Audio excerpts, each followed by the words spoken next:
And the goal of this is to understand how pathologies work.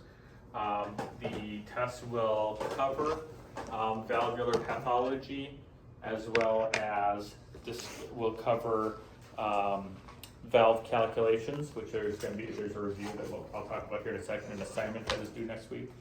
Valve equations, as well as the therapies that we use to treat the valves. So it'll cover stenotic valves, regurgitant valves, specifically mitral and aortic valves, pathogenesis of those diseases, diagnosis of the severity of the valves using Gorlins and Hopke's equation, and then of course the treatment and therapy of the valves, which is what we are talking about right now. There is an assignment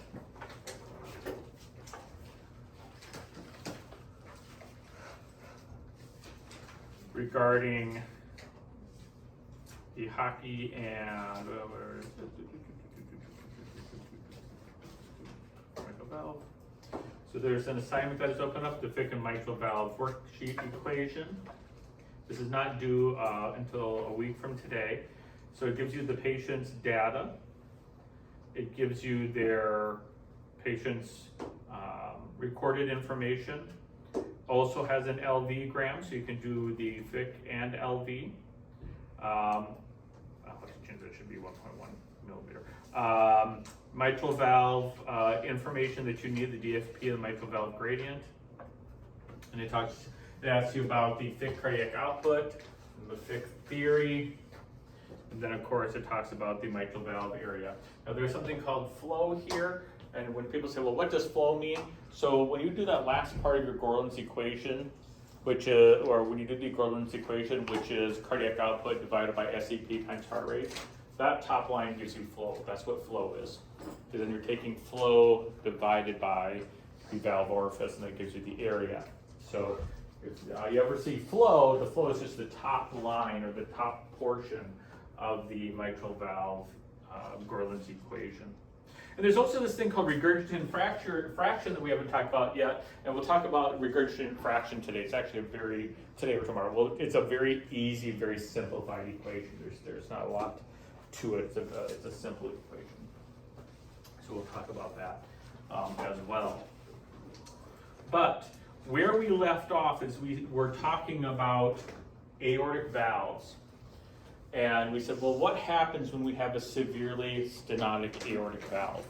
What are our options? And we stated that one of the options that we had was something called aortic valvuloplasty. And what did we say about aortic valvuloplasty? It's best for pediatrics. Yes, good for pediatrics, but it is, and for younger patients, but it is not effective for the majority of the mitral valve, the aortic valve stenotic cases. Matter of fact, they have a high failure rate. Within 1 to 5 years, the majority of these patients do require further assessment and repair, or they have a high mortality rate post-aortic stenosis. So if you remember the aortic stenosis process, we can use a 1 balloon or a 2 balloon process, an de novo balloon or a 2 balloon process. We evaluate the aortic valve before we go in. We look at the aortic gradient. We look at the aortic valve area. If it's critical, then we can go in and repair with the aortic balloon valvuloplasty. Also remember that one of the strange things we do with aortic valvuloplasty and aortic valve disease is we rapidly pace the aorta, or excuse me, we rapidly pace the ventricle before we deploy the aortic balloon. And the reason we do that is so that the balloon stays in place and isn't pushed out or ejected out of the heart. Does anyone remember how fast we pace the ventricle before the aortic balloon inflation? 200 beats per minute, yeah, it's very fast. And the idea of that is just to decrease stroke volume so that the balloon stays in place. So that during each contraction, the ventricle doesn't have time to fill. And if it doesn't have as much time to fill between beats, it does not have as much contractile force or stroke volume output. And therefore, that balloon will stay in place a lot better. And so that's what we're going to be aiming for. And you'll see that happen again in what we're going to be talking about today, which is TAVRs. We're going to do that process again. And the reason for that is to try to get our balloons and our equipment to stay in place, simply due to the fact that there's so much volume being pushed out of that valve, it could easily move and push the balloon out of place, which would cause significant problems or significant damage. Then we put the balloon in place and we inflate the balloon. If it's a one balloon approach, the de novo balloon approach, remember the distal balloon inflates first and the posterior balloon inflates second. And before we did any of that, before we put the de novo balloon in, we did the calibration. So we know exactly how many cc's that we need to inflate that balloon with in order to get it to the size that we want. Just because the box says the balloon is a certain size doesn't mean that it will always inflate to that specific size when we put the saline in contrast into it. So before we put the de novo balloon into the patient, we do a calibration and then insert it. When we inflate the balloons, how long do we inflate them for? 30 seconds. What was that? 30 seconds. Not 30 seconds, nope. 10. Nope. 5 to 10. 5 to 10, usually about 5 seconds, yeah. 5 seconds. 10 if you, the de novo balloon, if it takes a long time for it to inflate, 10 seconds from the time you begin to inflate it to the time you deflate it. But our goal is 5 seconds. We want that balloon down in as fast, we want it to fully deploy, but we want it to be deflated as quickly as possible. And what is the reason for that? Why do we want it deflated quickly? The blood flow Yeah. isn't strong. We blast the blood flow, yeah. Remember, when the aortic balloon is inflated completely, no blood is going out of that aortic valve, which could lead to tragic consequences. We're talking organic failure, possible stroke, possible TIA, a lot of potential problems with decreased or absent of cardiac output and stroke volume. So we want it inflated for a short time interval at that volume as possible, which is approximately 5 seconds. Now, what type of patient would we most likely try an aortic balloon valvuloplasty on?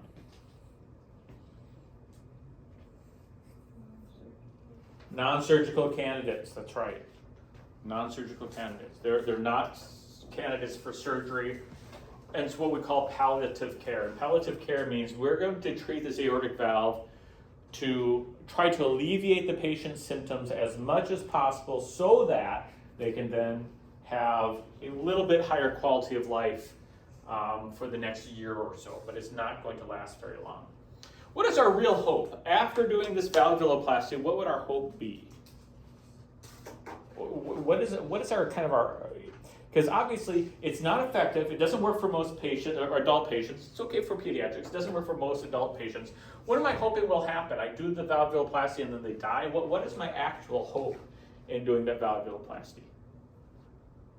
To get more time. To get more time? Okay. Become more stable to do surgery. There we go. The real hope, the reason why we can do it is because we're giving them more time with a higher quality of life. It's called palliative care. You can barely move, you can barely breathe, your lungs are shutting down, your organs are shutting down. Let's give you a better quality of life while we can. But our real hope is that by opening up this aortic valve, the body will start to become more stable and the patient will then be able to have an open heart surgery. The valve will allow the organ failure to reverse. The valve will allow the ventricle to be more responsive. The valve will allow the pulmonary vessels to unload, so pulmonic hypertension or pulmonary hypertension hopefully will decrease so that they can have surgery. So yes, we say it is palliative, which means, yeah, we're trying to buy you a quality of life, but our real goal for doing aortic valvuloplasty is to try to get the patient to a point of stability within that first year that hopefully, potentially, they could have a open heart surgery. Why does it fail so often though? What is the problem? But let me ask, maybe I'll ask it this way. What is a balloon valvuloplasty designed to fix and why is that approach failing on aortic stenosis? So what kind of problems are valvuloplasties supposed to fix And why does that fail on most aortic stenosis cases? Is it to help separate the commissures? That's right, very good. Remember, it's called the balloon commissurotomy. That's the full name. Aortic balloon valvuloplasty is also known as aortic balloon commissurotomy. And the goal of the balloon is to crack the commissures or the scarring between the valve leaflets. And that scarring is typically associated with what type of valve disease? Rheumatic valve disease. Are most aortic stenosis cases rheumatic valve disease? No, there's a small group. It's one of the subgroups. Remember, aortic valve stenosis has many things that can cause it. Okay, senile, bicuspid or genetic valve disease. We have rheumatic valve disease. There's lots of things that can in the category of aortic valve stenosis, and only one of those things is rheumatic. Which is why balloon valvuloplasty works really well with mitral valve disease. With mitral valve disease in adults and in children, balloon valvuloplasty works really well because in 99% of those patients, what causes mitral valve disease? Rheumatic fever. And it seals, it scars the commissures together, and we're going to crack them apart with the balloon valvuloplasty. Not so with the aortic valve. With the aortic valve, it is possible that some of them are commissurotomy, but most of them are going to be, especially in the elderly patients, senile valve disease or other problems. And what we're going to be doing with that balloon valvuloplasty is stretching and plying those leaflets apart, but they're still thick, they're still sclerosed, they're still calcified, and it's just not going to last very long. The annulus will continue to scar and calcify over with a senile valve, and so pretty soon at the end of the year, or at least at the end of the 5 years, the patient's back where they started. It doesn't last very long. But it gives them maybe a year, hopefully a year, to recover, to restore, and to begin to repair themselves or have their body respond so that they can then go on to have a open heart surgery or some sort of transplant. Now, in the 2000s, something new came up. And what was the therapy that started to be developed in the early 2000s that really revolutionized aortic valve treatment? What about type of valves? TAVR. TAVR, or what's the other word, same way that we can call it? We can call it a TAVR or a TAVI. I think everyone around here calls it a TAVR, but they're the same thing. And you have two groups of docs will just, and it doesn't really matter. They don't really argue, but some will call it a TAVI and some will call it a TAVR, and they're both right. Technically, we're not surgically replacing the valve, and we'll explain that in a second, what we mean we're not replacing the valve. We're really just implanting a new device. But TAVR or TAVI, whatever it is, that really revolutionized things. And remember, what does the T stand for in TAVR? Transcatheter. Okay. Transcatheter, what is the A? Aortic, V, valve, R, or I, implantation. So TAVR or TAVI. And this is revolutionary in that we could create a valve that could be deployed through a catheter and not require surgical intervention. Okay? This was pretty critical. Remember, the only reason why we were doing balloon valvuloplasties is because this is the sickest of the sick patient and they're not going to survive the surgery. So cardiologists started to think to themselves, what if, instead of just putting a balloon in there and stretching the aortic valve, what if we put a balloon with a valve on it and we implant a valve while we are stretching the old valve out?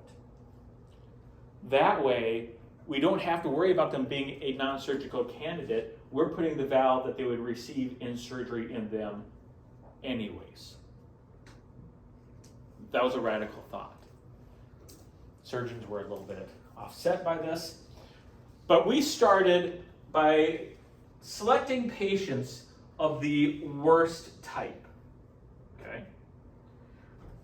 So when we decided to do TAVRs, when we proposed it, and surgeons are saying, no, you're just going to create things that you're going to make things worse. And they're right, we could definitely make things worse. And so when we went to start doing TAVRs, we kind of made an agreement with surgeons. We said, okay, we're going to take the patients that we normally would do an aortic valvuloplasty on and put these valves in them. And surgeons all of a sudden couldn't really say much.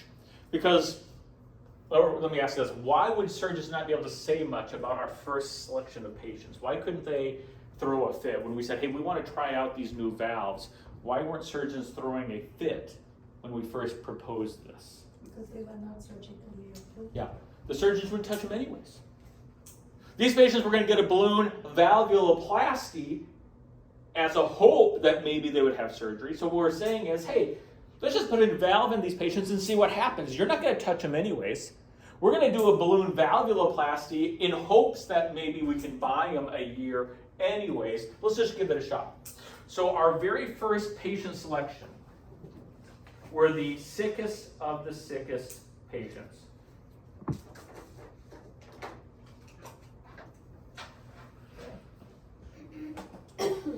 We call this patient selection 1. Oops, I forgot to bring something up here.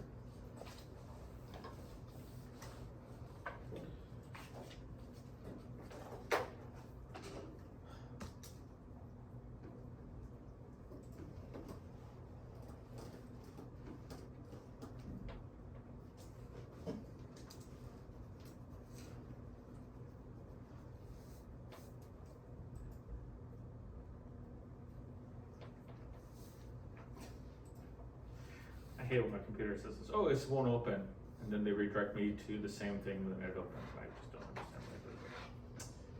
I'm just complaining. I understand that.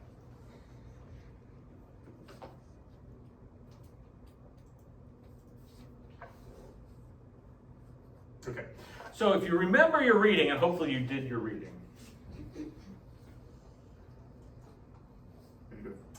This was the patient that we were doing for aortic valvuloplasty. Okay, so if you remember your reading, these are the patients that surgeons said we're not going to touch them, and we do aortic valvuloplasty on them in hopes of buying them some time. And what were our goals? Well, cardiogenic shock. What does that term really mean? What do we mean when we say cardiogenic shock? What is happening? Yeah, organs are starting to shut down, but why? So that's what the shock means. The term shock means your organs are shutting down. But when we have cardiogenic shock, why are your organs shutting down? What's that? Not overloaded. Good guess. Why aren't they getting enough blood in this case? Yeah, it's the heart is failing to circulate blood.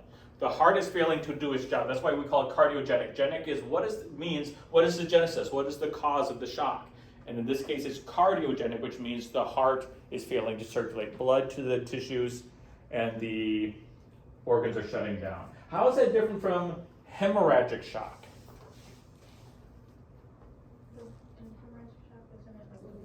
That's right. Hemorrhagic shock means my organs are shutting down, but not because my heart isn't doing its job. The heart has more than enough job. The organs are shutting down because there's not enough blood in the system. Your volume is too low. That's the word hemorrhage, means to lose volume.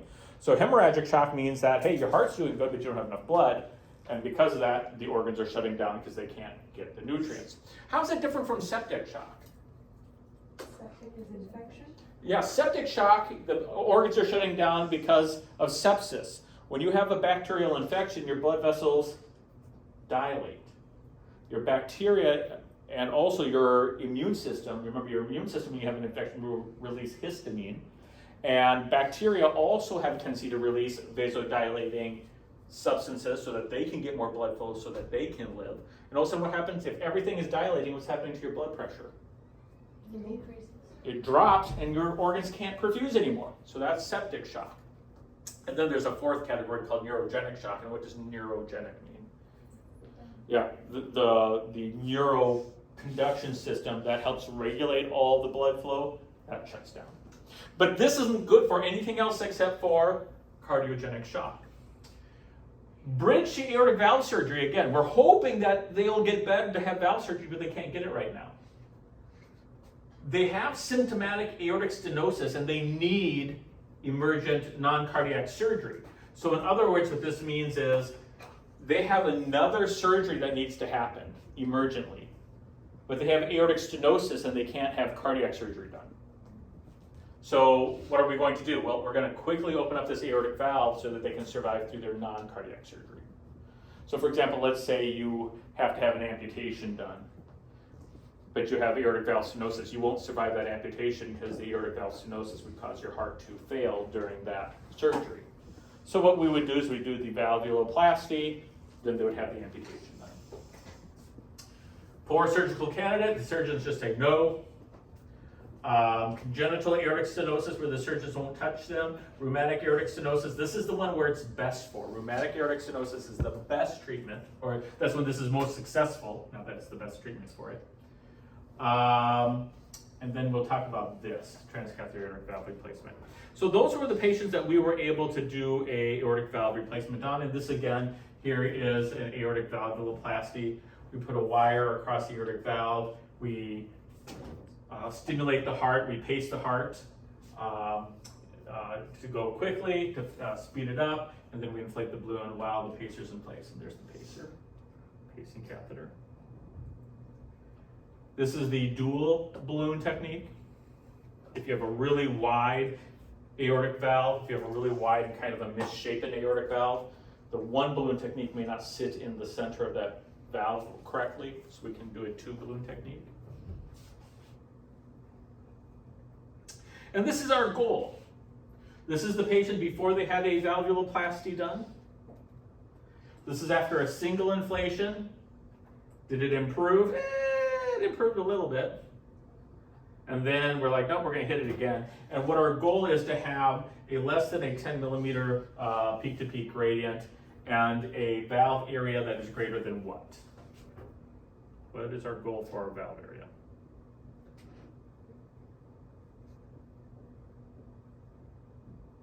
It was in your reading. What was our goal for our valve area? Above 4. Not above 4.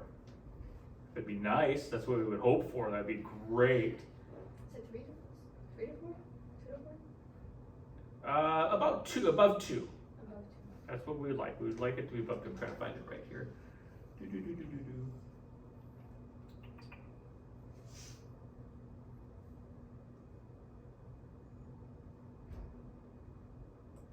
still moderate stenosis? Yeah, it's still moderate. We can't fix it completely. Remember, this fails. This is not a good thing. So as it says here, what is our goal? So our aortic valve area, we want to increase the aortic valve area and decrease the gradient from 60 to 30, preferably to 10. We want the cardiac output to increase. Okay, so those are our kind of our end goals. Similar results obtained aortic valvuloplasty. I'm trying to find it here. So 9.6. So a 1.1 to 2 is kind of what our goals are. So it's not a perfect fit. And of course, as we said, that the long-term mortality survivability rate isn't great. At 1 year, 45% of the patients would still die with an aortic valvuloplasty. So that is the patients that we were treating, and the interesting thing is, we said, okay, we're going to do the exact same thing. We're going to take those patients, the worst of the worst patients, that had a mortality rate of 45% in 1 year, even when we treated them, and we're going to do an aortic transcatheter valvuloplasty on them.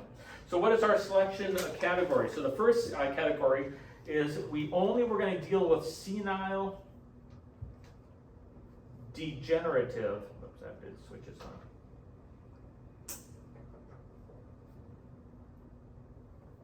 Aortic stenosis.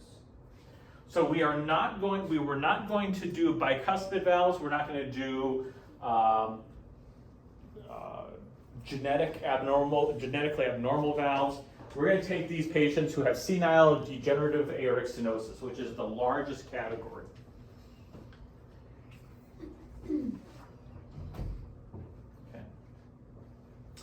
The second thing that we would want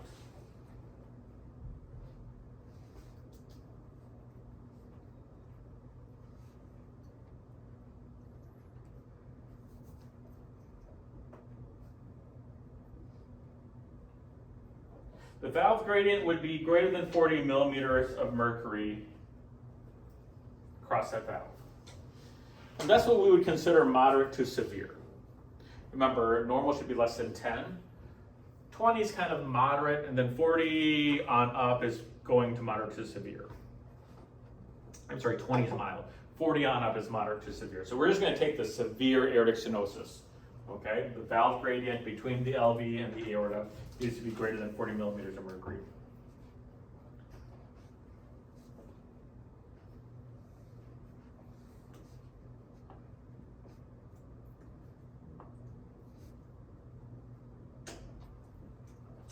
The valve area had to be less than 0.8 centimeters squared. What category does that put me in? Critical. That's critical. Not severe. Severe is down to 0.8, but at 0.8 I get to critical. Very, very, very ill.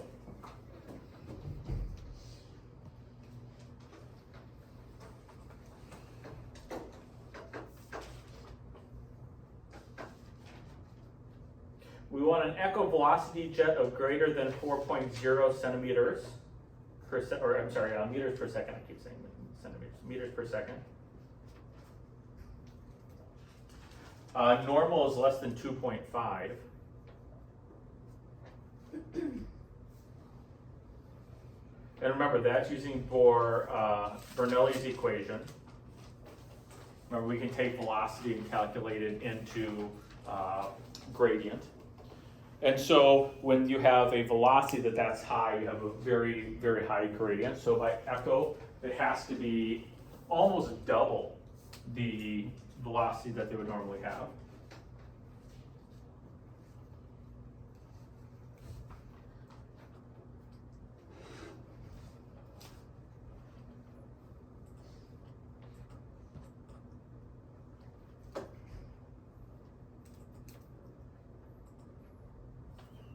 Okay. The annular diameter needs to be 18 to 24 millimeters. Now this is not area, this is diameter. What's the difference between annulus area and annulus diameter? Yeah, so what we're trying to do with diameter, so my annulus is a ring, and my diameter from side to side needs to be 18 to 24 millimeters. And that's what we consider a normal annulus size. That's 18 to 24 millimeters is the normal size of the circular diameter, or the aortic annulus diameter. It couldn't be too wide. We don't want it too big or too small because the stent valves we put in wouldn't fit right. If the annulus was over enlarged, the stents that we design won't fit and set right in that aortic opening. If it's too small, again, the valves will not open or set right in that small aortic opening. Cardiac surgeons have it a little bit easier. If the annulus is too big or too small, they can surgically modify that as the heart is open or as the aorta is open. They can surgically change that by suturing it smaller, putting a stent graft in to make it bigger. We can't do that. So we need to have the aortic annulus to be normal size. So we need it to be changed. And that size is determined through echo, right? Yes, yep, we can't see it, so that is by echo. Very good question.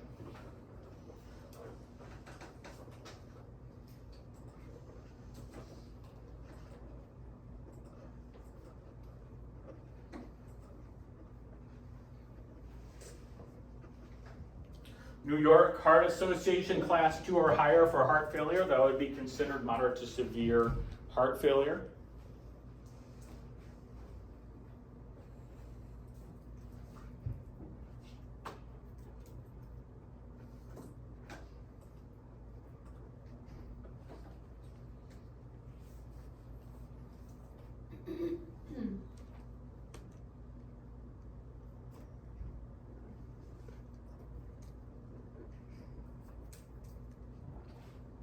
And they had to have comorbidities that were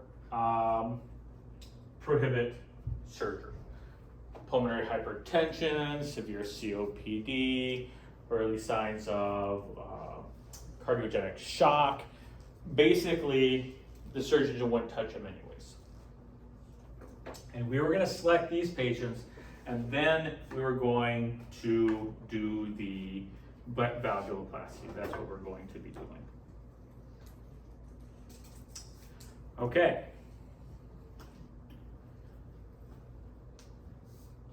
The thing that we have to point out is this is the worst patient you could ever do, and this is going to be our trial patient.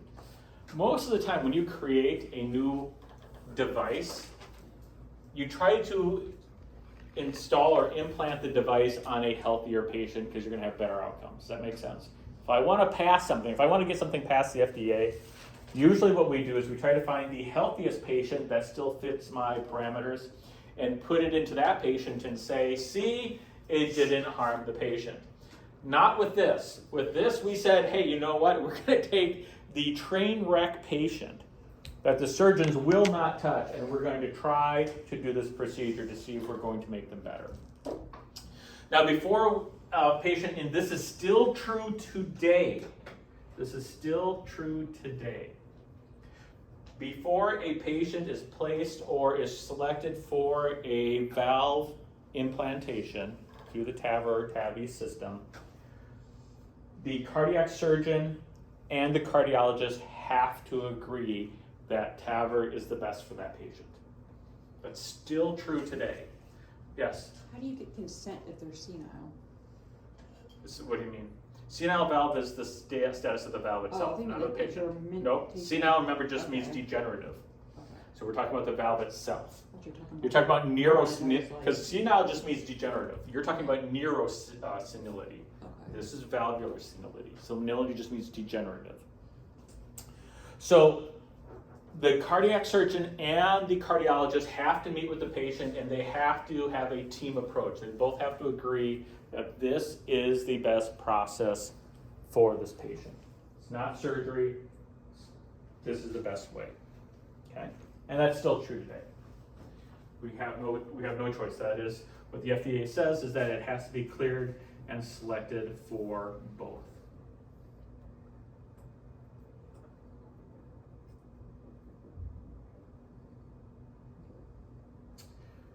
So how did the outcomes go? It went very, very well. The patients actually had a very good outcome, and majority of these patients we were able to reverse from cardiogenic shock, and they showed cardiac and tissue improvement. Matter of fact, they significantly lasted longer than the 1, 2, and 3 year benchmarks that valvuloplasty was failing.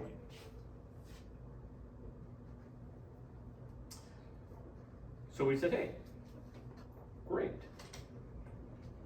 That is awesome.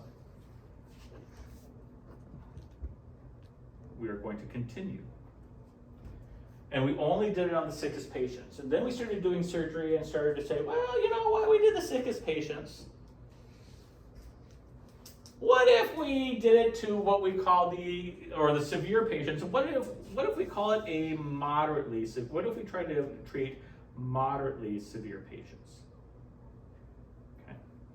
So moderately severe patient would be a patient that has a 3% chance of having something wrong go in surgery. We said, could we improve that? Could we improve that? Could we do better than that? And so we started doing moderately severe patients, and it turned out that our results were equal to surgery. We are starting now to question, hey, is it possible that we can do mildly severe patients?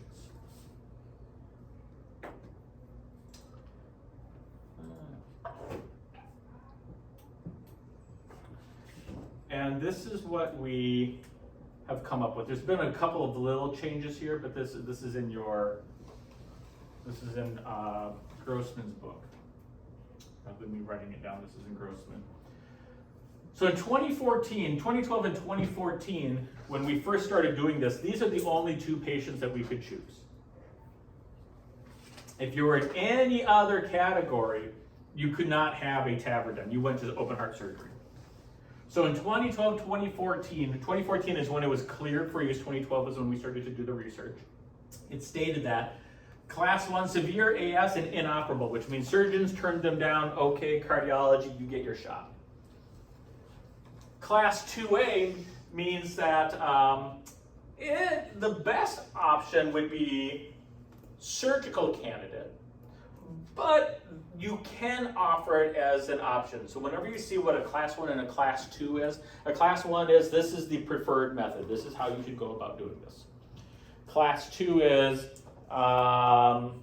maybe this is a secondary option. Open heart surgery would be the best. This is your secondary option. So in 2014, severe surgical risk, but surgeons would still accept them, we would be second on the list. So if a surgeon said, I think I can take care of this patient, I think I can do it, we'd be like, okay, you can do it. And we couldn't do anyone else. Intermediate risk, no. Low surgical risk, no. We couldn't do anybody else. And you only got one shot, which means we gave you a valve. When that valve wore out, you needed to have an open heart surgery. Your body had to recover, the cardiogenic shock had to be recovered by the time you needed another valve.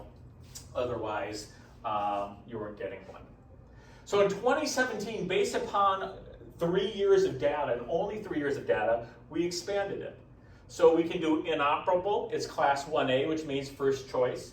High risk surgery, it is now class 1A. So if you have high risk for something going bad in a open heart valve replacement, the cardiologist and the cardiac surgeon should refer you to a TAVR first. It's not the best selection for surgery anymore. Now we're kind of going into this intermediate surgical risk.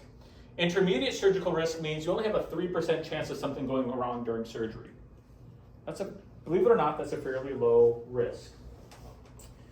And so in that situation, the cardiologist and the cardiac surgeon have to offer the surgery and tell the patient the benefits of surgery over the TAVR and have the patient decide. But the patient has to be given the information that surgery is still the preferred process. It still has the best long-term data, the best long-term outcomes.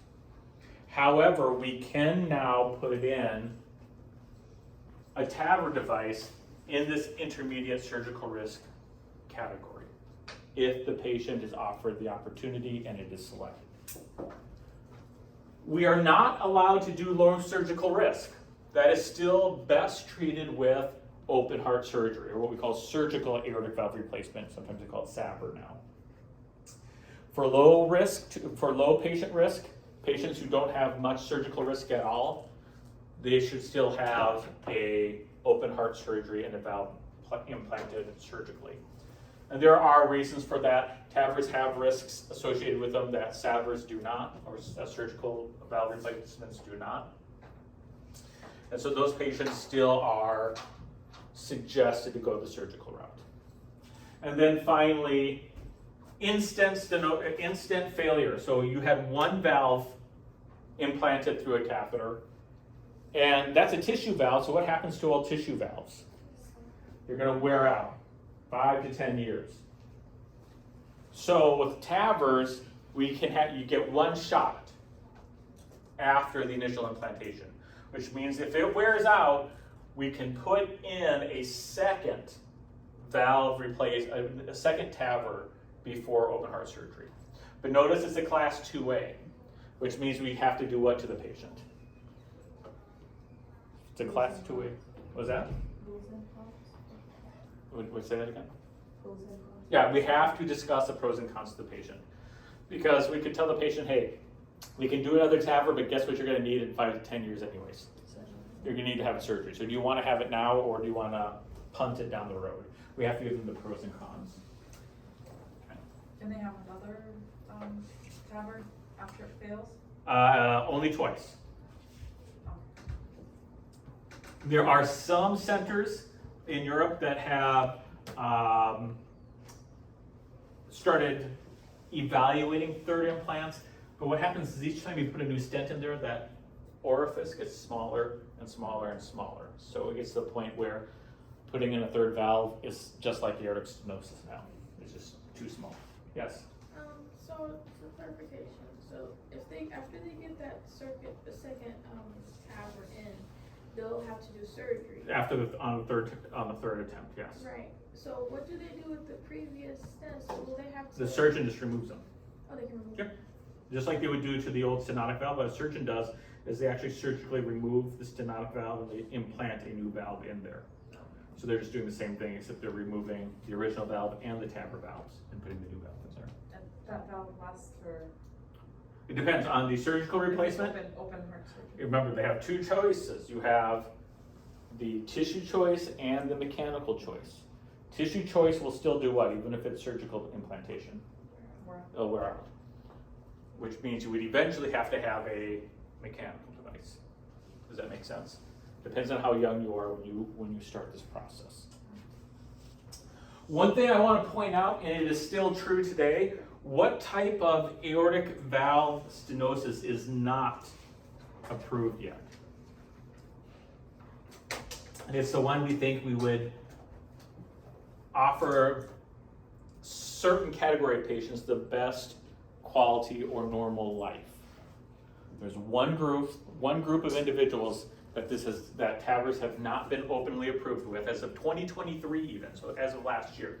It has not been approved yet, but certain centers are starting to research it, but it has not been approved. And it's the one that we really think we're going to have a big change in the life rather than have an open heart surgery. Yes, genetically abnormal valves. Notice up here, it is not categorized for bicuspid, dome, or single valve pathologies. No genetic abnormalities are up here. The TAVR-TAVI system has not been FDA approved to be a primary treatment of genetic malformation of the aortic valve. So bicuspid aortic valves that become stenotic, TAVR and TAVI have not been approved for that yet.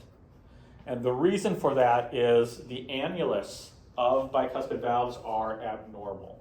So remember, in order to put this in, my annulus has to be normal size. But when you have a bicuspid aortic valve, it has a tendency to be not the normal shape or size for the annulus, and the valve may not deploy properly. Genetics would have a weird Yeah. annual thing. Yep, bicuspid, dome valves, or the single valve, all of those genetic abnormally designed valves have strange Do have strange annuluses. Yep. Yep, they have strange annuluses. So that's why we can't use them yet. Now, there are centers that are trying to test that? Yes, but it has not been approved yet. The reason we want those valves to be approved is because, especially for women who have early degeneration or early stenosis of a bicuspid aortic valve, their choice is open heart surgery, a tissue prosthetic valve, which will only last 5 to 10 years, and then a mechanical valve, which will last for the rest of their life. And for a woman who may want to have children, that means they have a minimum of 2 open heart surgeries they have to go through. That's a lot. You just have a mechanical in the beginning? Yeah, but then you can't have, it is highly suggested because you have to be on anticoagulants for the rest of your life. So we're hoping that the studies that come out with the bicuspid and the genetically abnormal valves will be beneficial, show that we can do it, because we believe that we will have a huge category of patients then that we can treat, giving them another option for a normal or a near normal life. Will they have to be crafted to the shape of? That's what we're studying, is how can we deploy, because we're going to look at the valves here in a second, and you can't change the crafting of them because of how they're shaped, but how we deploy them might change. And matter of fact, our studies now with mitral valve replacements, which have just started going into research, is helping us with that, because mitral valves are a very weird shape. So what is our complications? Complications of TAVRs are stroke. There's a chance of stroke when we put in a valve or during the implantation. Our equipment is in there for a long period of time, as well as the fact that we have to disrupt blood flow to the brain during the implantation. So there's risk of stroke. Valve embolization. Notice it doesn't say clot embolization from the valve. It says valve embolization. What do you think that means? Was that? No. Good guess. What did you say? The native valve might tear? No. Or is it the mechanical? The valve we're implanting moves and shoots off into the body. The valve itself becomes an embolus. That would be that. It's rare, but has it been documented? Yes. Aortic annulus rupture. As we're implanting the valve, we can actually tear and dissect the aorta and rupture the aorta. Remember I showed you that picture of the stent that perforated the artery? Imagine having a stent valve rupture and perforate the aorta as you're implanting it. Okay. This is a big one, obstruction of the coronary arteries. When we're placing the valve, if it's placed just a little too high, what comes off right above the aortic valve naturally? The coronary system. So if the valve we're implanting is a little too high, what will that valve be doing? Obstructing the coronary system. See, surgeons don't have to worry about that because they can see the coronary arteries. They know exactly where they're at when they're implanting the new valve. We can't necessarily see that. Perivalvular leaks, we'll talk about that more in a second. That's when you place a valve and it looks like it's against the valve properly, but so if here's my valve annulus and I have a little space between my valve and the wall of my aorta, that will be a regurgitant area. And that can cause aortic dilation and those sorts of problems. And there is a chance of, when we're inflating the valve, the conduction tissues right there at that valve annulus, the conduction tissues right at that fibrous ring where all the valves are located. So you can damage the conduction tissue. You can damage the AV node, the His bundle, the bundle branches.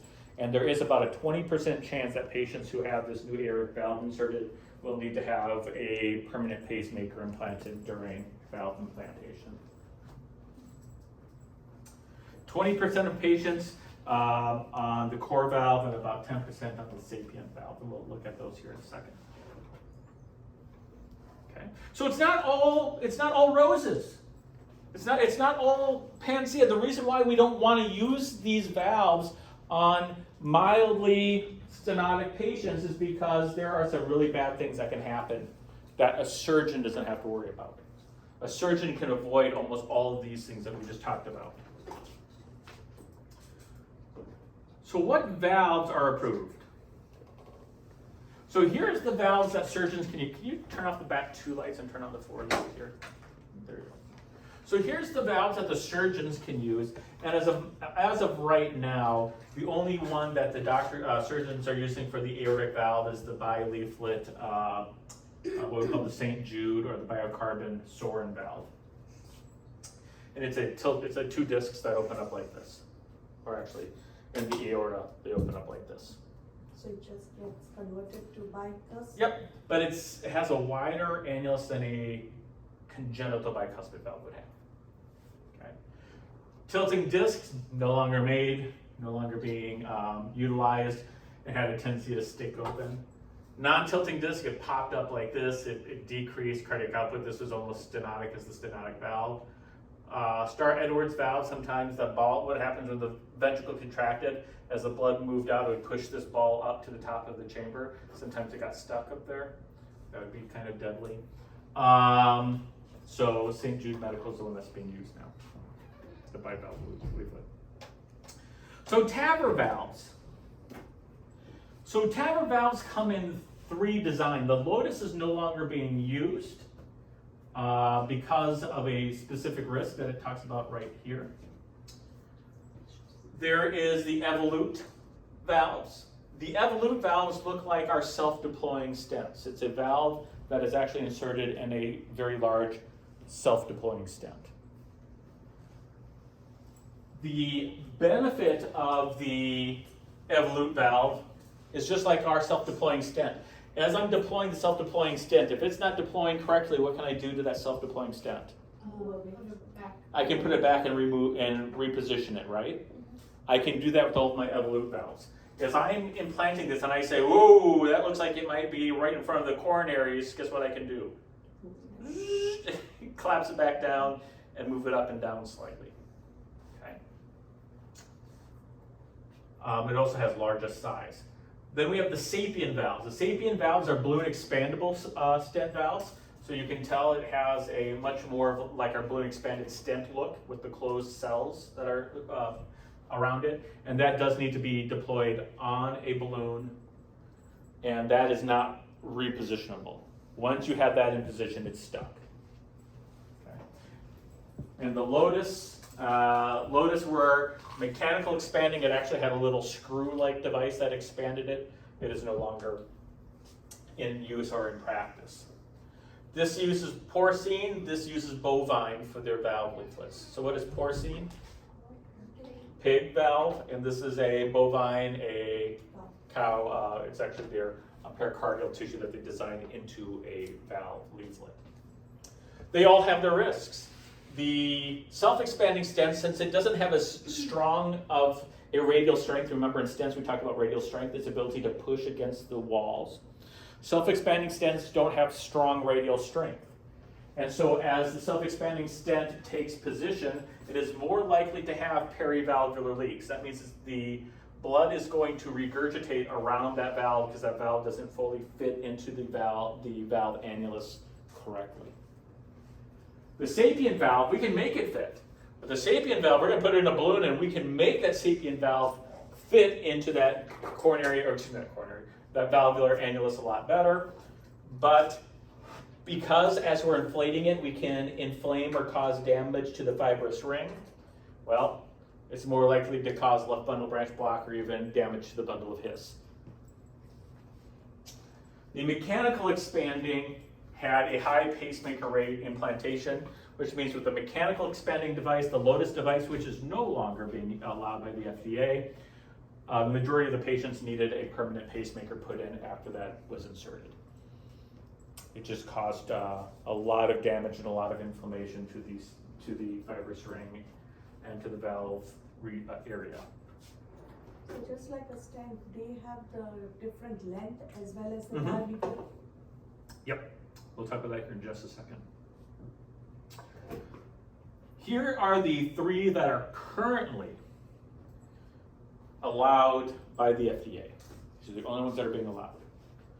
So we have the Sapiens. We have the Sapien Extra, or the Sapien Ultra, I keep saying extra.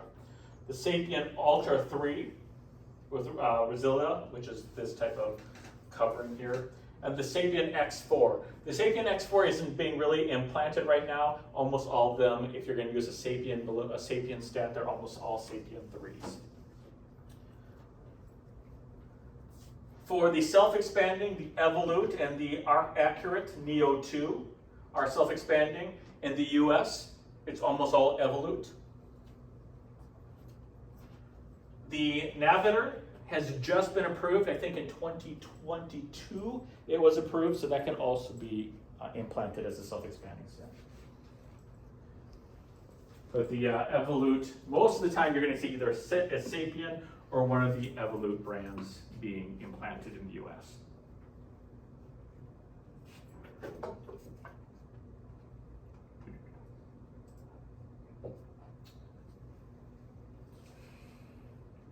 So this tells you, well, what did our studies show? How did we prove to the surgeons that what we do is as effective as what they do? We had to prove this to surgeons. So we said, okay, we're going to compare our patients to TAVI to SAVR. So TAVI is transcatheter, SAVR is surgery. Strokes. Our stroke levels were significantly higher in the initial study. That's because we have catheters in there, we're opening up longer, they're not going to be as heparinized. We don't have as much direct control as a surgeon does of bleeding and of bleeding complications. Disabling stroke, slightly higher, but not tragically higher, but it is slightly higher. Major vascular complications, much higher. What we mean by that is we are sticking into the femoral artery and we can damage that femoral artery. These are very large devices, huge devices. So we are going to more likely have more vascular complications than open heart surgeries will. life-threatening bleeding, our bleeding risk was much lower because a surgeon has to cut into the aorta. That increases the risk of significant bleeding, whereas our significant bleeding would come from our access site in the femoral, which would be much lower. AFib was higher, atrial fibrillation was higher in the surgical candidate. Thank you. And pacer implantation was about equal. Okay. And that was with the SAPIEN. The core valve part, the core valve has very similar outcomes, except pacer implantation with the core valve is higher. And we knew that because if we look at the core valve, we stated earlier up here that with the core valve, over here. We stated up here that with the core valve, this SAPIEN type of core valve, we had a higher bleeding complication.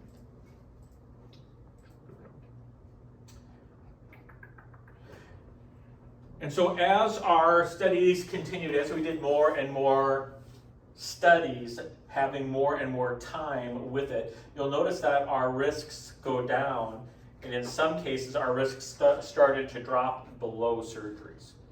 So as we were doing this over many years, you'll notice that our risk numbers went down and are pretty much equivalent or better than surgical risk for the high-risk patients.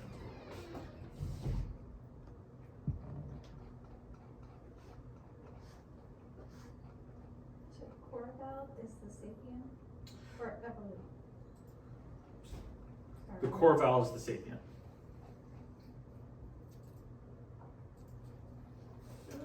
Okay, there we go. Okay. They each have different sizes. So here, we always mark them in diameter, so we have different diameter sizes. And a 23 can fit annulus 18 to 22. So what we do is, under cardiac ultrasound, specifically TEE ultrasound, they measure the diameter of the annulus of the valve, and then we choose the valve that is associated with it.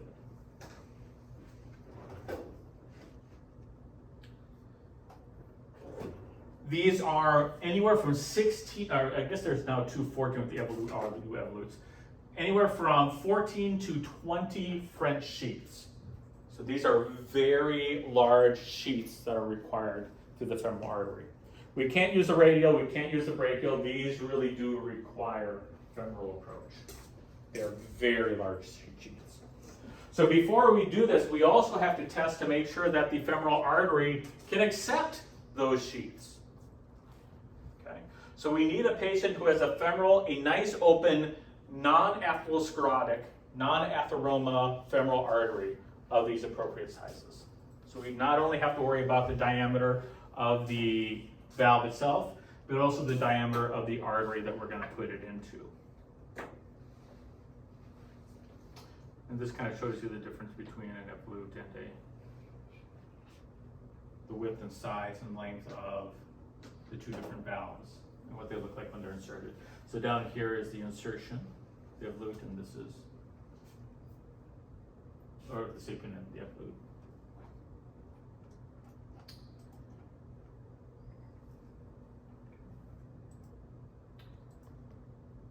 Okay. The question then comes up, what if the femoral artery isn't big enough? And what if the femoral artery isn't big enough, but this patient will not survive surgery?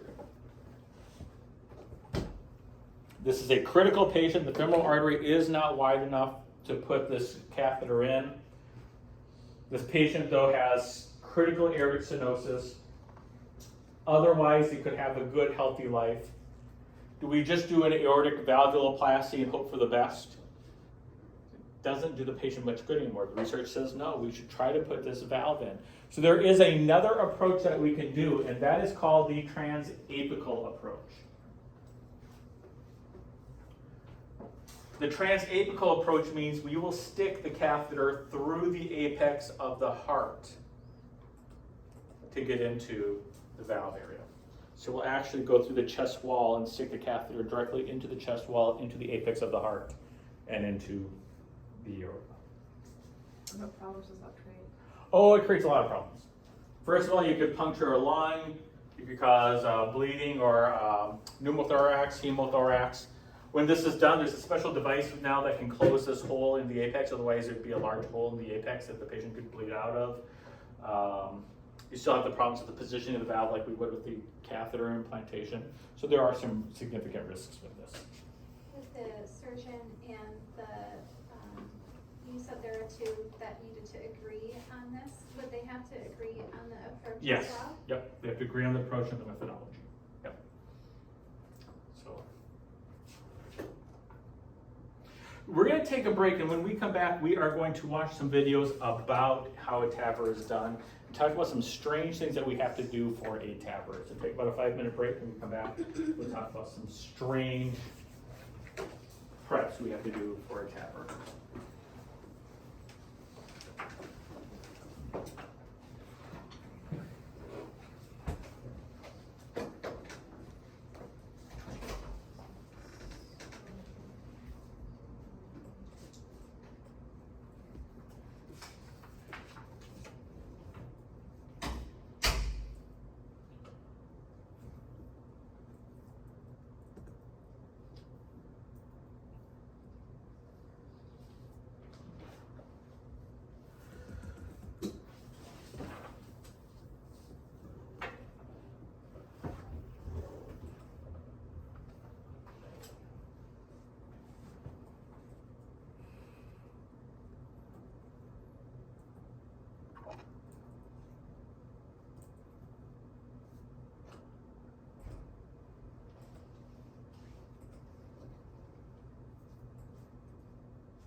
So yesterday I was at my parents' house for Easter, and I had gone to the bathroom, and I was washing my hands, and like this is how I was, and then I stepped away from the sink, like I was about like trying to scrub, and I was like, oh Lord, Yeah, what is happening to wrecks me? you.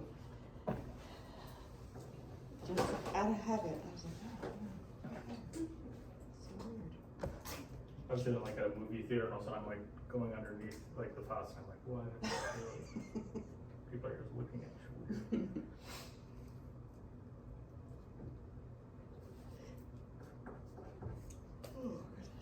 Turn to second nature, right? Muscle memory, it's an amazing thing.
You say that the class we test on that Tuesday, right? Yeah. Okay.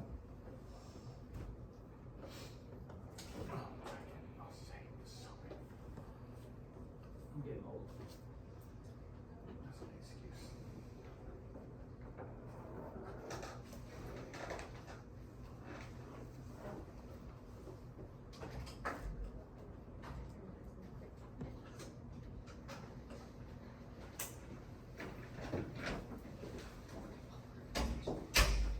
Okay, so we're gonna watch a step-by-step procedure about how we do a TAVR. This is more of a illustration. It's cool music, right? What aortic stenosis is that the aortic valve, or the door that connects the left ventricle, or the main pumping chamber of the heart, to the I'm gonna do this other one first. It's the same one? Okay, it's the same one. Okay, yep, this is the one I wanted, okay. main blood vessel of the heart, called the aorta, does not open all of the way. And as a result, the heart begins to suffer. So there really is only one treatment for aortic stenosis, and that's aortic valve replacement therapy. We're fortunate now to have several different ways to replace the valve, but in the end, the valve just needs to be replaced. So aortic valve replacement therapy comes in two forms. One is traditional open heart surgery, where the actual old heart valve is taken out and cut out, and a new heart valve is sewn in its place. That can be done through big incisions, that can be done through small incisions, and it works very well. The only downside of traditional open heart surgery is that it's invasive, and for many patients, some of whom just don't want to go through open heart surgery, others who are not well enough to go through open heart surgery. There we have the second option now, and it's become a relatively mature option over the last decade or so, and that's transcatheter aortic valve replacement. We call it TAVR. TAVR is basically a way of getting a new valve inside of you without making a real incision. What it means essentially is the valve itself is loaded within a stent that stent is then inserted into your body. Most commonly, that's inserted through one of the arteries in the leg. That valve then works its way up the artery, it's loaded on a wire, and basically is positioned where your current diseased aortic valve is, and the valve is just blown up. When the valve is blown up or inflated, it pushes your old valve out of the way, and now you have a new functioning valve in place of where the other one used to be. Patients who have severe aortic stenosis can qualify for TAVR in many different ways. There are commercial indications for transcatheter valve replacement if patients have significant aortic stenosis and they have at least an intermediate or a high operative mortality risk. That means that their chances of dying with traditional open heart surgery are greater than 3%. Provided that they have the appropriate anatomy or that the heart is of the appropriate dimensions and positions that would allow for a valve to sit well. Probably the thing I'm most proud of here at Washington University School of Medicine and Barnes Jewish Hospital when it comes to our transcatheter valve program is the way we evaluate patients. Patients who are sent to us for consideration of aortic valve replacement therapy get to be seen not only by a surgeon, but also with a cardiologist. It's actually So required the by patient will FDA. come to our It's institution, not like they're doing anything special. they'll have their testing Everybody done. has to do that. We'll review their testing together. We'll walk into the room together. We'll ask questions of the patients together, and then we'll make a treatment decision for them together.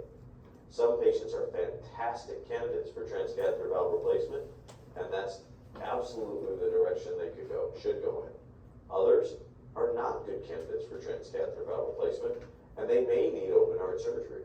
Our transcatheter aortic valve replacement program at Washington University School of Medicine and Barnes Jewish Hospital Heart and Vascular Center is pretty unique. We're just kind of chatting about Barnes Jewish. But I just what we've talked about, intermediate, high risk, is how, kind of the diagram, how it's done. There is something, before I show you this next video, there is something that we need to understand, is that when it comes to TAVRs, whoops, come on, there we go. When it comes to TAVRs,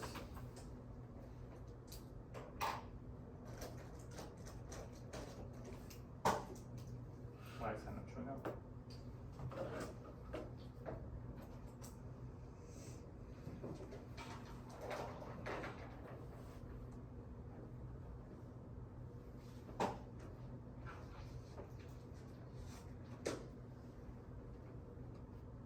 Now, how many of you have actually seen a full TAVR case, start to finish, from inside of the room?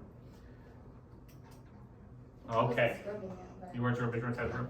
Okay, so something that we need to talk about is TAVR devices are not pre-mounted on the catheters to begin with.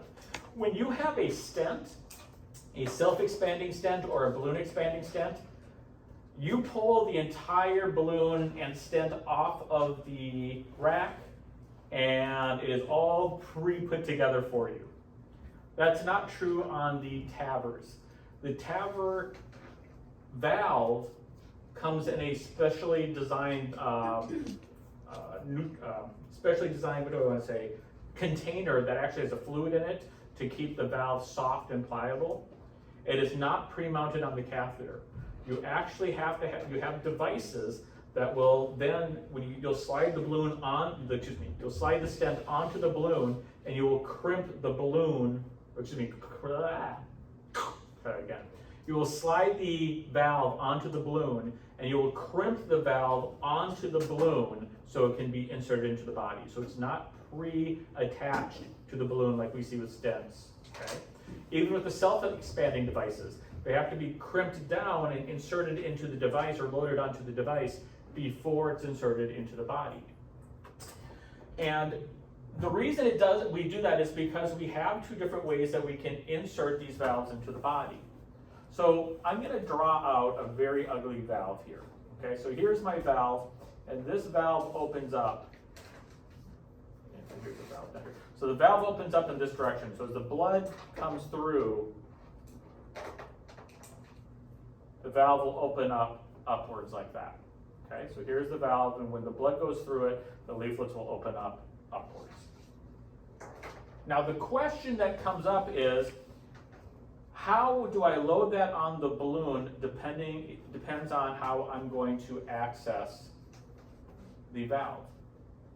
So if I'm going through the aorta,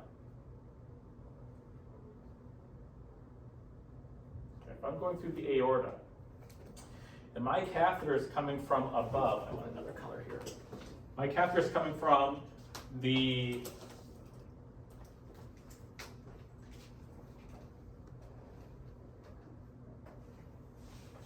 that direction.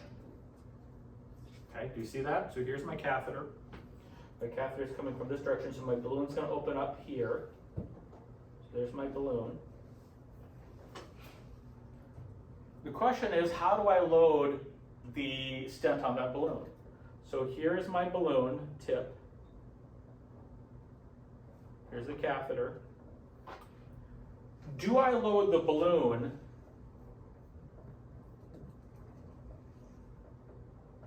in that direction, which we will call A, or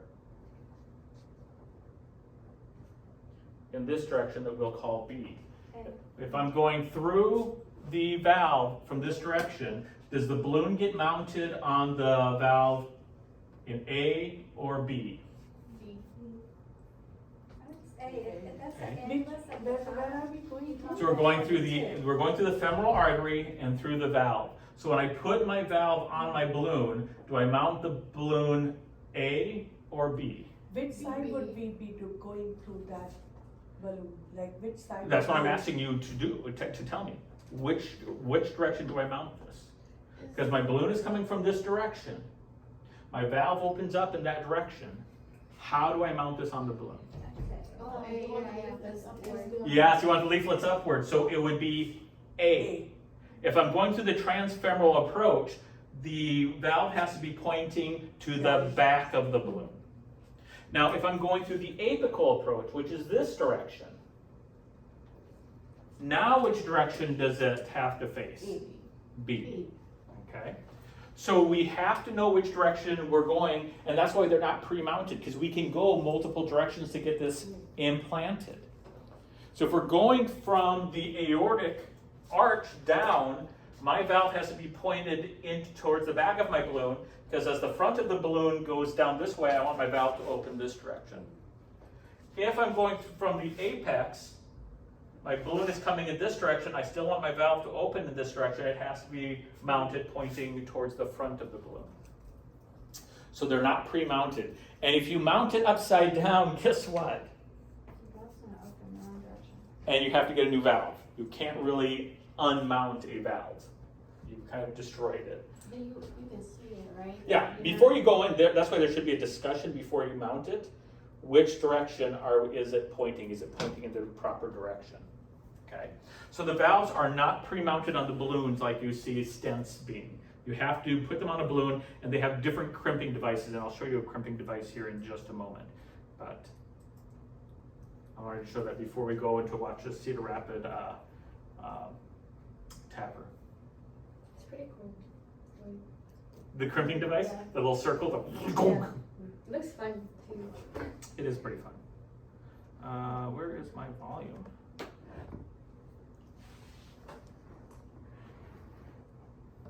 Turn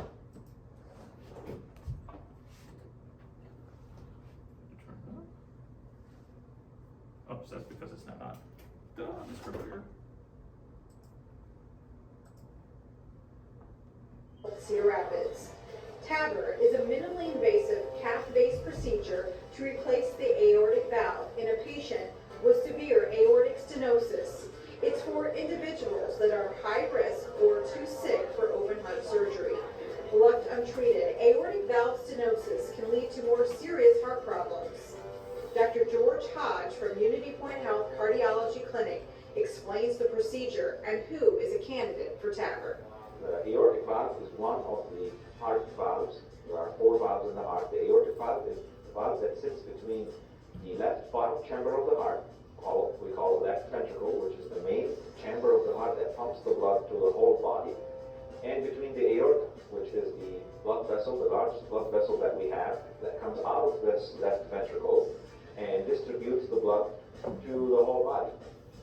And this valve opens and closes. It opens when the heart is squeezing, when this left ventricle is contracting to let the blood flow to the whole body, and it closes when this left ventricle is relaxing and filling with blood in order to prevent the blood that was just ejected by this ventricle from leaking backwards into it. And aortic stenosis, aortic refers to the aortic valve. Stenosis refers to inability of this valve to open itself. And the ventricle, although may be working normally, the valve not being able to open will decrease blood flow basically to the whole body. And that usually translates into symptoms with exertion. There's a lot more people that are required to do a TAVR than a stent. Because the brain is not getting enough blood flow, the heart is not getting enough blood flow, and blood is being backed up and filling the lungs, which can cause the shock so rapidly. So when we have severe degree of this aortic valve stenosis, and we have symptoms, it is highly recommended to fix this valve. What else, as I'm going to talk here, what else there's something else that you have to have in order to have a TAVR program. You can't just decide, hey, I'm going to start inserting TAVRs. You have to have something available. What is it? The team. What on your team? You have to have something. Echo has to be there. You have to have echo. We do what we call ICE, which is the ultrasound catheter from in the body, or TEE. So echo team is there, but something else you have to have. Anesthesia, but something even more important than anesthesia, because the patient will be out during this procedure. Surgeon? You have to have surgical standby. Matter of fact, in the days when we first started this, surgery would set up in our room. We call them hybrid rooms. They're enormous. TAVR rooms are usually really big rooms. And we used to have the surgical team set up in the room. So they would have all the open heart equipment set up and ready before we did the TAVR. So the surgical team would be in the room and the invasive team would be in the room. Why would we have to have the surgical team in the room? If something goes wrong, If this doesn't deploy right, what do they have to do immediately? open heart. They have to do open heart surgery, and they do it right in the room because there's no time to transfer this patient, and there's an infection and a bleeding risk if we try to transfer this patient.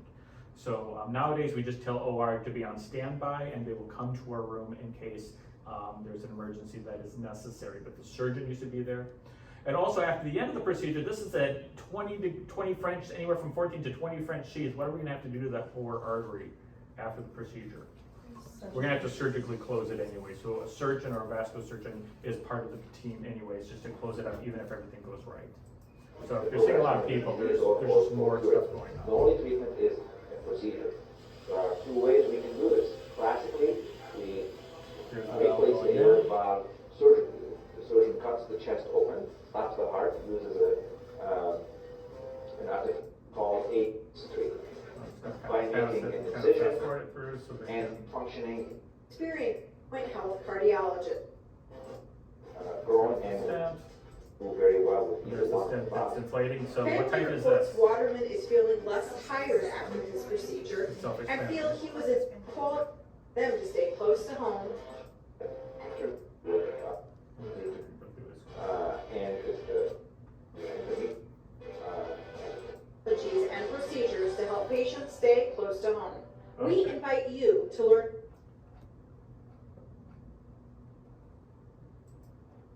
So this is an Hi, actual full everyone. case. We're starting here our first case of the day. I'd like to introduce our team here. We're going to do a core valve evolutar here, 29.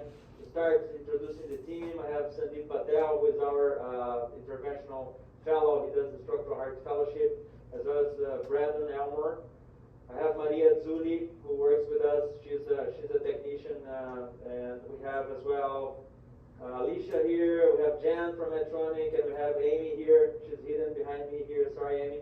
And we have, of course, ultrasound Dr. specialist. Ono, who is here with us. It's a great honor to have Yohei here doing the case. And we hope this case is going to be very helpful, and I hope you guys enjoy this implantation of evolutar. As you can see, we're in the cath lab. This is not a hybrid OR. So our patient is awake and very mildly sedated. And we gave Which is of unusual. course, Today, most of the local time, anesthesia. they'll My use last review heavily is sedated very mild and a sedation. hybrid. That's what we You do can for do them in the cath labs, but most of them would want to do it a hybrid. And we're gonna proceed, we're gonna start pre-closing. So importantly, you have to remember So I'm gonna that skip by that. the So are- what they do is when they get access to the artery, since it's such a huge hole, they insert the per-close sutures right away, so that at the end of the procedure, they don't have to try to insert the per-close then. So they create the access, they put the sheath in, then they insert the per-close sutures into the artery and just hold them off into place so that at the end of the procedure, they can quickly close it out.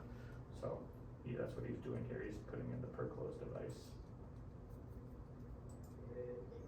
So you put in the large sheath now, so you can see the per-close sutures are just sitting there, and they just put in the large sheath.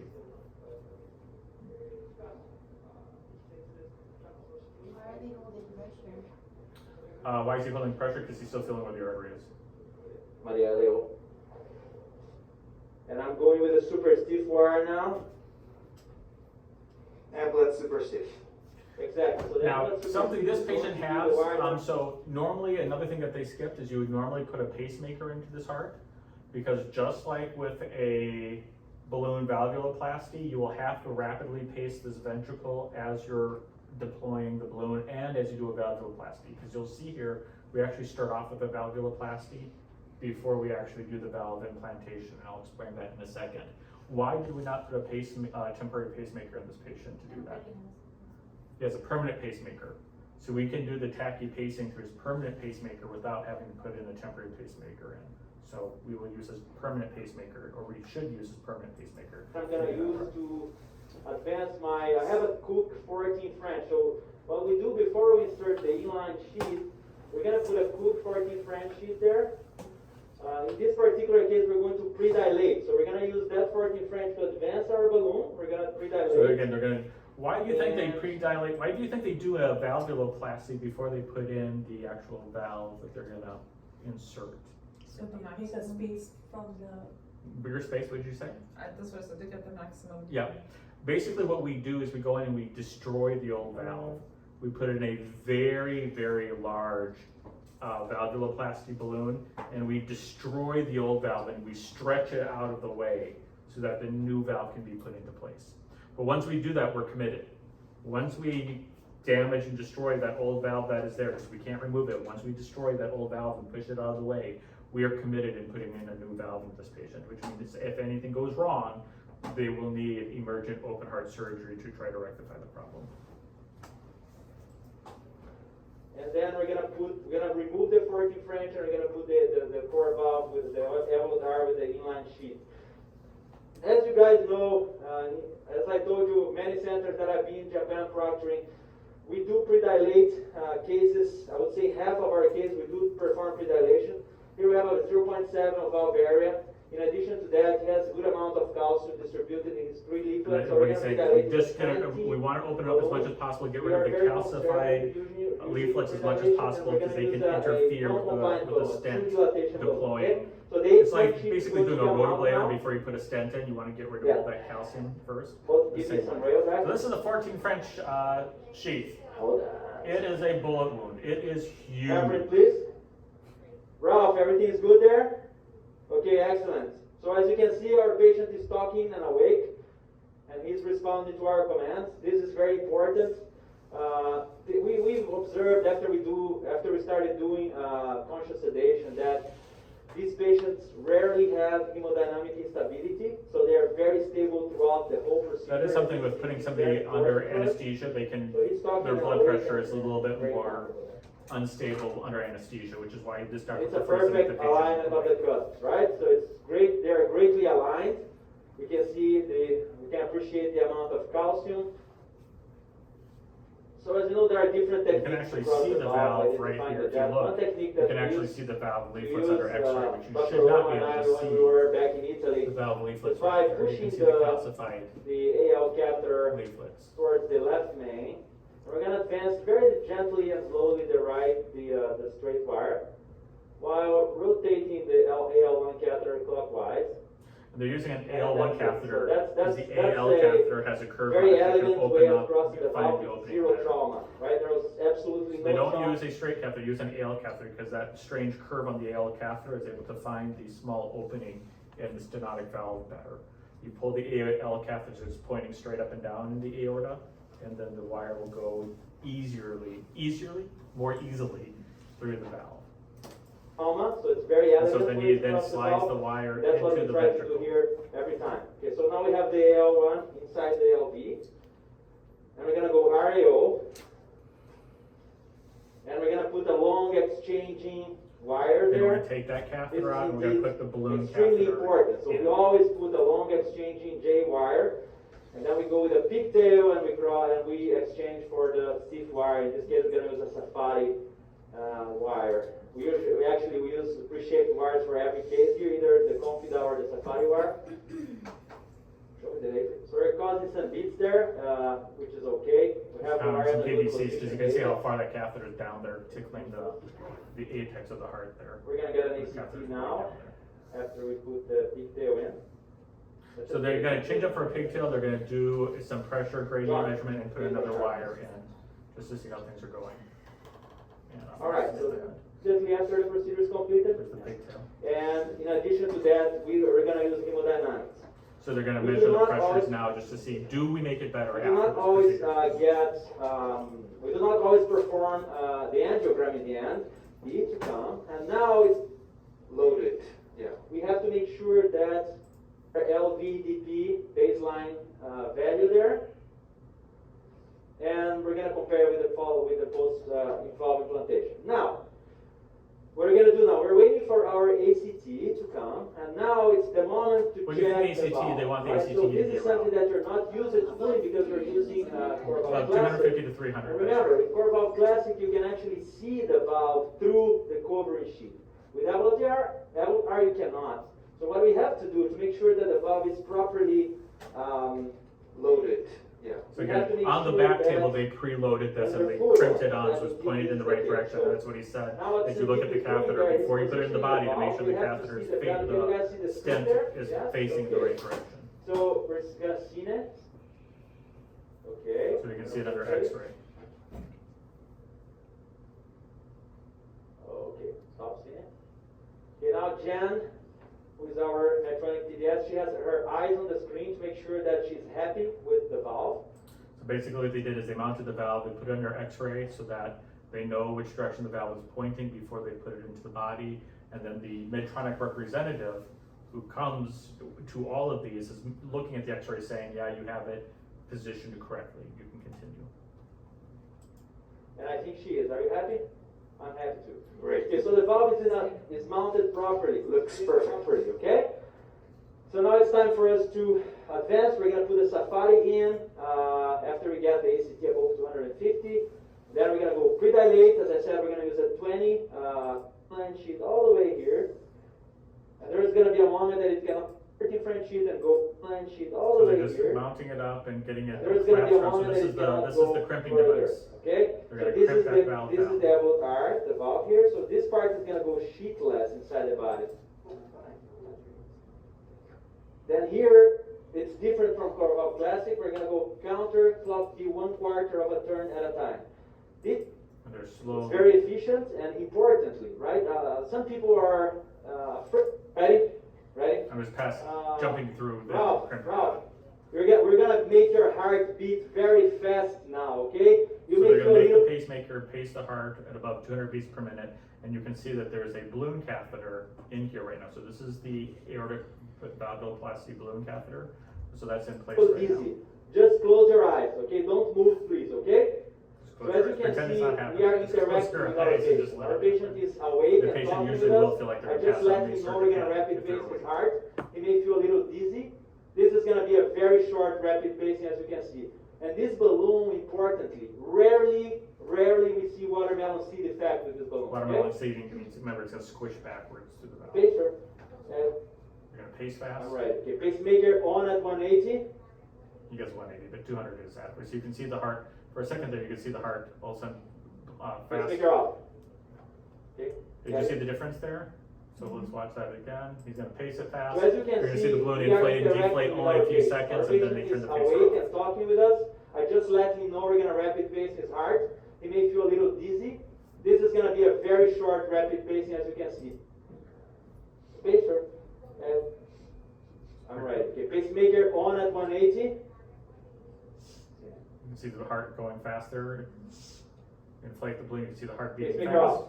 Balloon up, balloon down, that's it. Got it? You Got just it. want to squish the balloon, the cap out of the artery, the valve out of place. Why do you pay so fast?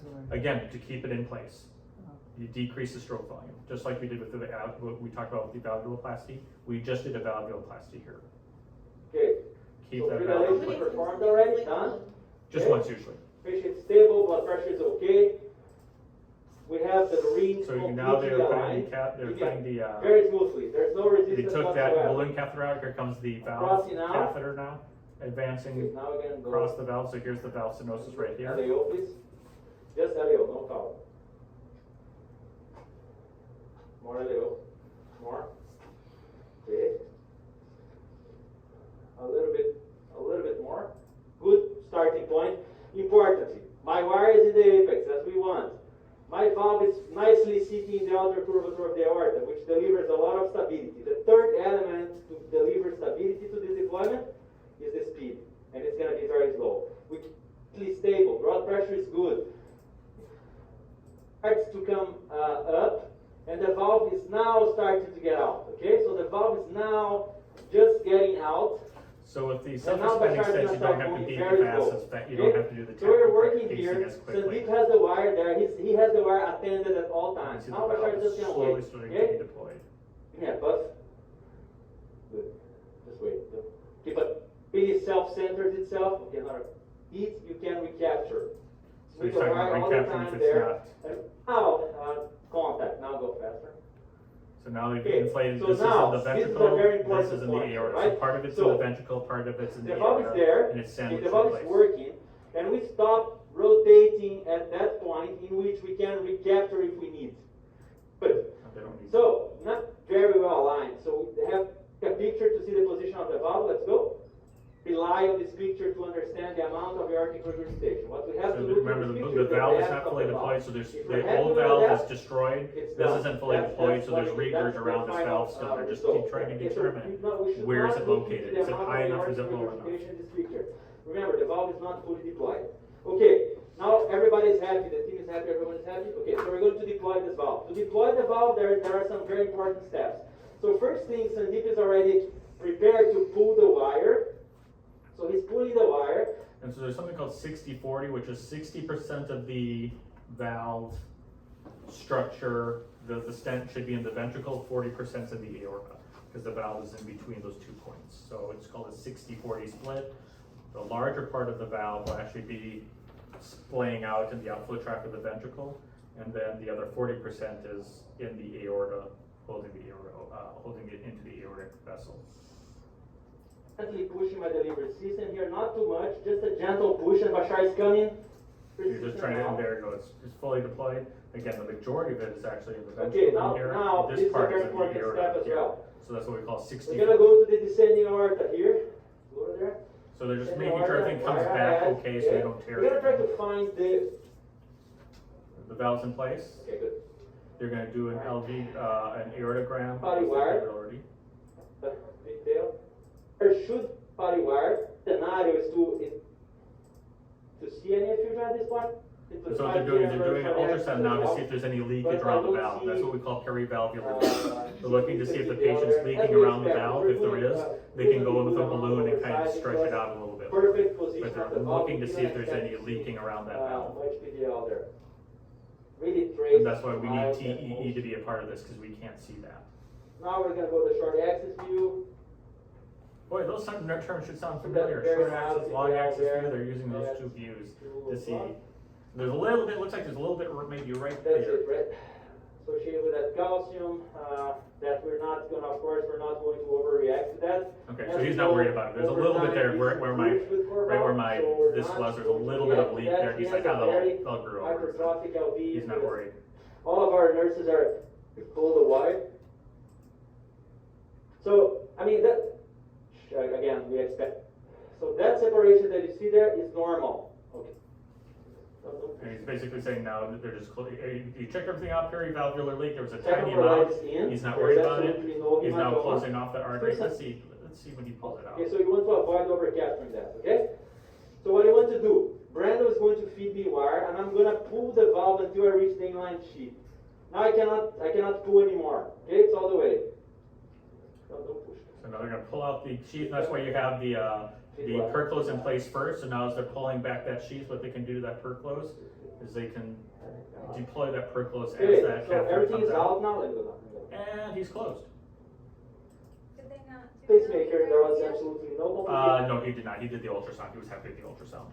You can't do an LD on those valves. They can't do an well, you can, but an aortogram. They didn't do an aortogram again. Because if you do an aortogram, you would see if there's any recurrence or not, but he did it by ultrasound. I had a patient with one of those devices. He couldn't. You're not supposed to cross them. Yeah. No. You're not supposed to cross them, except under very specific circumstances. You're just supposed to let them be. So again, so the process of a valvuloplasty is prep the balloon, make sure it's going in the right place. Or excuse me, a TAVR. Prep the balloon and the stent, make sure it's in the proper position, crimp it on. Most doctors will do a valvuloplasty to destroy the old valve so that the new stent can be in place. Deploy the new stent. After evaluating hemostatics, after evaluating the gradient and the pressures, do a TEE after the valve's in place, and then close everything off. Patient can go home when? What's that? Next day. Next day, yeah, they can go home the next day. Okay, that is TAVR. Tomorrow we'll talk a little bit about mitral clips, okay? And also about shunts. So that's enough for today for lab. We'll try to finish up as many people as we can for their test out and continue working on carotids and stuff. Sound good? Okay, we'll see you down in lab.